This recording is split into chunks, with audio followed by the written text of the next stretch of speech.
Hi, it's Sandy Wyllie. Welcome to my mental health channel, where I talk about personality disorders, especially I focus on mine, borderline personality disorder. I try to wipe away the stigma surrounding mental health. I talk about therapy. I go into all kinds of psychological conditions. If you're new here, welcome. If you like what you see, give it a thumbs up. And stick around. Subscribe. It's for free. I only ask that you be kind in the comments. Please do comment. You don't have to agree with me, but we need to be respectful of each other, and we need to be kind. Not say anything nasty or derogatory. Now I'm going to jump right in and talk about quiet borderline personality disorder. Have you heard of that? Because there's a stigma around borderlines that we're drama queens. And quiet is not an adjective used to usually describe us. So what is a quiet borderline personality?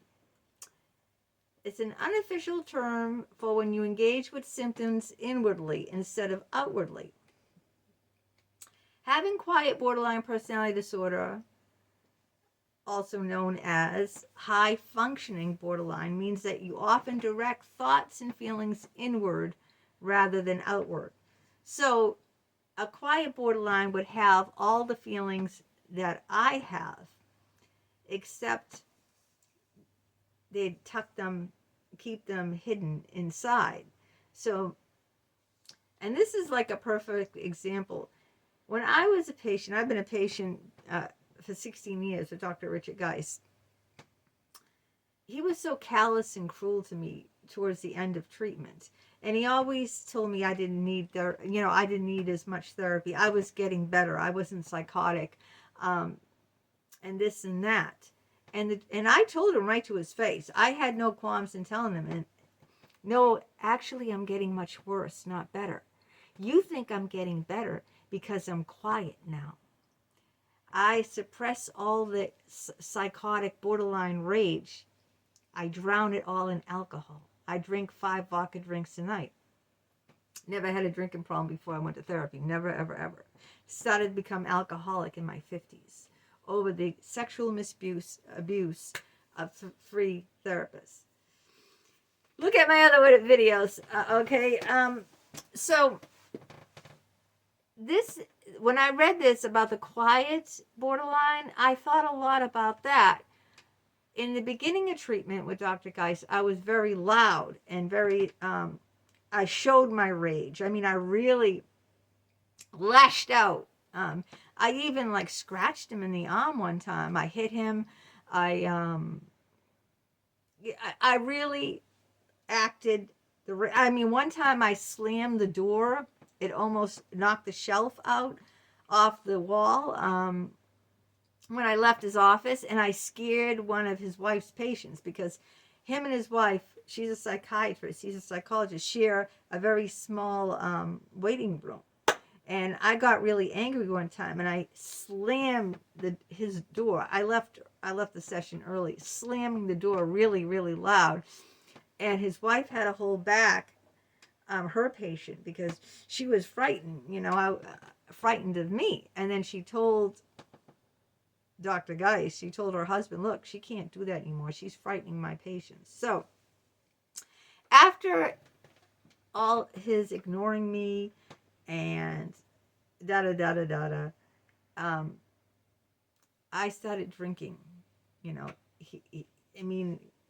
don't want to go into the great detail about how he cut me off. He stopped taking my calls. He stopped responding to my emails. He wasn't available during crisis situations. He reduced me down to 10 minutes a week from 5 hours. He lied to me about driving his daughter to basketball practice and gave my session to another patient. It's all been said in other emails, so I really don't want to get into all that. But what happened was the rage, it didn't stop my rage. I got even more rageful and more rageful. But instead of lashing out, like I did all those other times, I started turning inward and I started drinking very, very heavily. And I told him I'm getting much, much worse. It's like, as long as he didn't hear it, he thought I was doing great, But it's like couples, right? Once the arguing stops, watch out.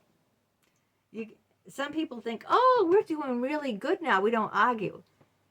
No, you're doing worse than ever, because arguing at least shows communication, not effective communication, bad communication, but still communicating. When you stop arguing, you no longer care. You stop all communication. That's worse than bad communication. No communication. You see what I'm saying? And it can look disguised if you're not really in tuned, right? You can think, oh, we're doing so well. We're doing wonderful. We never argue. But do you ever talk? Does the other person really care anymore? They just throw their hands up and gave up. So then you're not even worth arguing with now. They don't even care. See what I'm saying? You got to watch out for that. And that's where Dr. Geis failed. And I told him, I said, I'm much worse, not better. This is a Harvard psychologist, I told him, look, it's not that I'm not rageful. I'm more rageful than ever. It's that I'm burying that rage, suppressing it, downing it with 5 vodka drinks every night, which is probably going to give me liver cancer. My father had liver cancer and died at 71. So I'm probably going to die soon because I'm slowly killing myself by drinking the rage down. But to him, as long as I'm quiet and he don't have to hear it, then I'm doing better. But I'm doing much worse. It's just like the couple that stopped arguing. They're not doing better. It's better to have bad communication and argue than no communication. Apathy is worse than hate. The opposite of love isn't hate, dears. It's apathy. You just don't give a shit. That's the opposite of love. And when you just don't give a shit, it's gone. I don't care what it is. Therapy, friendship, lovers, the relationship is over. It's dead. Now getting back. The quiet borderline. All right. As a result, you may experience intense, turbulent thoughts, emotions, and behaviors that characterize borderline personality disorder, but you try to hide them from others. And this is what I was doing with my best friend, Holly. Never got into one argument with her. Didn't mean I wasn't borderline. Didn't mean I didn't have rage. I think at times I've been a quiet borderline. But I want to say something else too before I go on. I want to thank one of my subscribers, because I didn't know what I was going to do today for a video. I'm always wondering, like, what am I going to talk about next? Because I post like every day of the week. Crazy. So this person mentioned about they knew someone who wasn't getting diagnosed by their doctors as borderline because the person wasn't rageful enough, And I'm saying, you know what? I bet that person is a quiet borderline. They're not showing their rage. They're suppressing it, They're a quiet borderline. And this is because of that subscriber writing me. They wrote me a long paragraph. They wrote a lot in their comment. And I love that. I love that. Because these comments help me, they give me like meat. They give me something to, to serve you. They're great because then I can say, oh, wow, okay. Because of this person's comment, my next video will be this. And because that person commented that the doctors weren't picking up that this person wasn't rageful enough, she was a quiet borderline. So thank you. Thumbs up to you. All right. Let's see. There's a lot of stigma, of course, around borderline personality, it says here, because therapists once believed it was untreatable. I had a whole video about is it treatable or not. What does quiet borderline mean? All right. This subtype of borderline is often hard to spot. Well, of course, because, you're not showing the outwardly obvious signs of something. If you have quiet borderline personality disorder, you have direct moods. Your direct moods and behaviors are always inward, so others don't see them. Your emotions and behaviors may feel like a roller coaster, up and down. You may have difficulty in your relationships due to fear of abandonment. I wonder if that's, why you often stay quiet. I mean, I would do that a lot, especially with my best friend Holly. I did it with my best friend Linda too. I would, be very rageful and upset with them, but they never knew it. I never showed it at all. And so I guess at times it depends like how close I am with you. The closer and closer I get with you, and I have to be really, really deep with you. Like only a handful of people have seen my outward psychoses, my outward rage. That was my best friend Julia in college and high school. My husband Andrew, Dr. Richard Geist, my psychologist of 16 years, and Dr. James Barberia, the psychologist I had sex with for 2 years. Other than, and maybe my son Austin, other than those people, no one has seen it. No other friends, no other therapists, no one else has ever seen the real, true, borderline rage that I have. It goes on to say that people without diagnosis have low self-esteem, often feel angry, depressed, or anxious. That's me. In addition, you may have a history of self-harm, suicidal thoughts, or both. A lot of borderlines, both quiet and outward borderlines, are suicidal, unfortunately, and self-harm themselves, often cutting themselves in other ways to self-harm. I've never, you don't have to have every single symptom to be a borderline. I think when I was doing the test just to see, you have to have 5 out of the 9 symptoms. And that's one I did not have, but I had practically most of the rest of them. Strong emotions could lead to harmful behaviors like self-harm or heavy substance abuse. All right. Note that while borderline personality is marked by under control of emotional regulation, the hallmark of quiet borderline is over control. It could be like one of these people who seems so strong on the outside, like, gee, this person is taking everything so well. They're so calm, cool, and collective. Those type of people, you really have to watch, okay? Because you don't know what's going on brewing inside of these people. And, oftentimes they end up hurting themselves or taking their life. And people say, geez, I had no idea. That person was just so together. Who would have thought, she always seemed happy. She was always smiling. And she was, who would have thought that she was struggling like that? That's what you really have to be careful of, Those ones that seem like they got their act together. It's really a cover-up. It's not that, I'm not saying these people are phony. It's not that they're phony and they act like they got their stuff together. It's just more that, they're trying so hard to,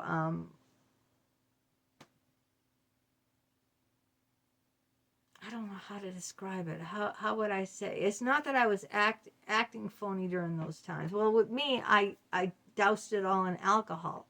So I knew that I would have relief. That, I could suppress it until I got, drunk. And then I'd be fine. I just would say, okay,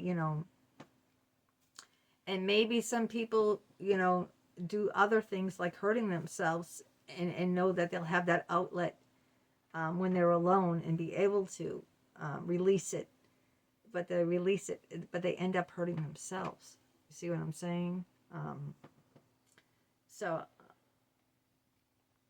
all right, let's see symptoms of this. Avoiding abandonment, whether real or imagined. Intense and unstable. This is just like regular borderline personality. Intense, unstable personal relationships. A disturbance of identity, which results in unstable self-image. Impulsive behaviors, self-damaging, such as spending money, sex, substance abuse, driving, or binge eating. Reoccurrent suicidal behaviors or threats, self-harm, instability or moods, or reactive mood, like you react to what someone says. You don't let it. You can't let things roll off your shoulder. You right there to pounce on the person. That's like reactive. Instability, yeah, right. Instability, chronic feelings of emptiness, inappropriate, intense anger or difficulty controlling anger, stress-related paranoid or severe dissociative symptoms.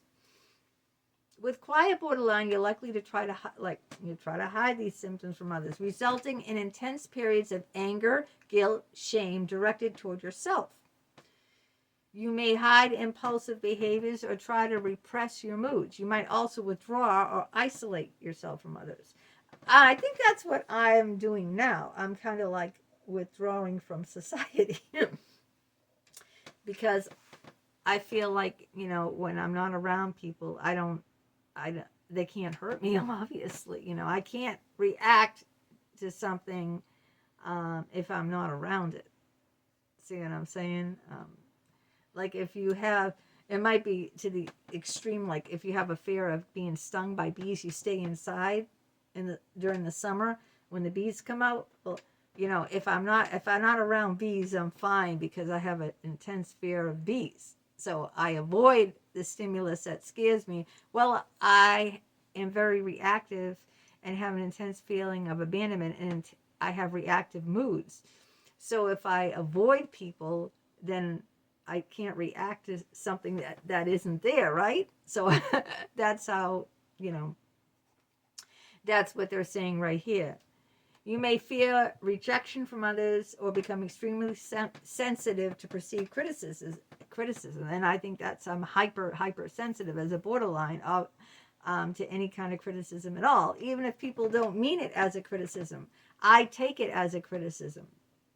You might worry that everyone will leave you, and this can plummet your self-esteem. Within interpersonal relationships, you push people away. Sometimes you pull them closer. Sometimes you want people close, and then other times you fear criticism or rejection, so then you push them away. It's this push-pull thing that us borderlines have, Now I'm just pushing.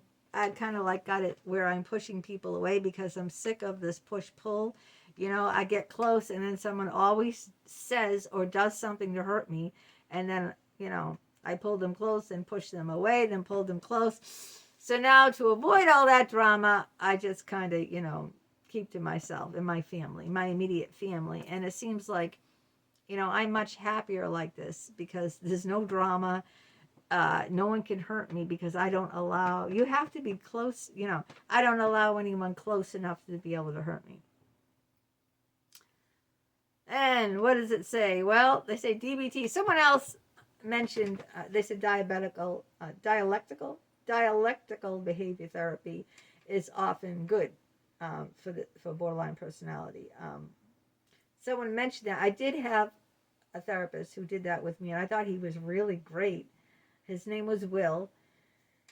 But he ended the treatment when he found out I was having sex with my psychologist.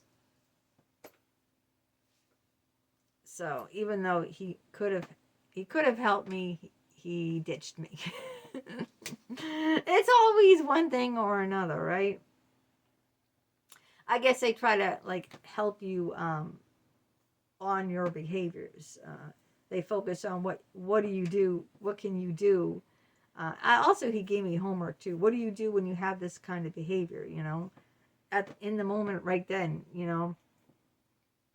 they kind of give you things like go out for a walk instead of writing a nasty email to someone who hurt you. Instead of typing a nasty text, what can you do?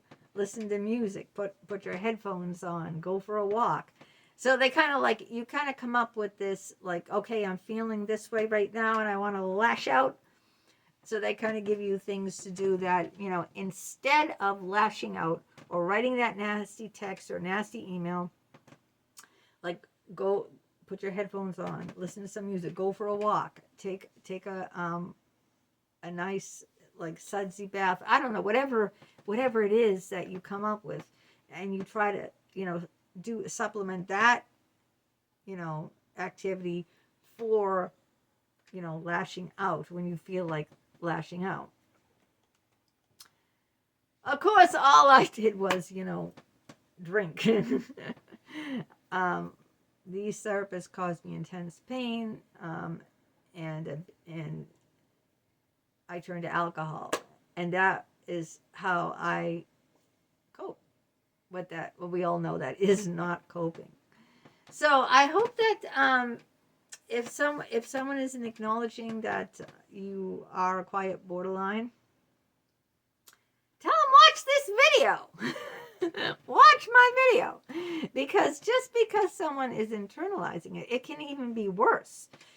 It can be worse because they could be self-harming themselves, whether they're cutting a cutter or whether they're using drugs, alcohol, or other dangerous activities. Those quiet ones, you know, they can even be much worse than the ones lashing out, you know.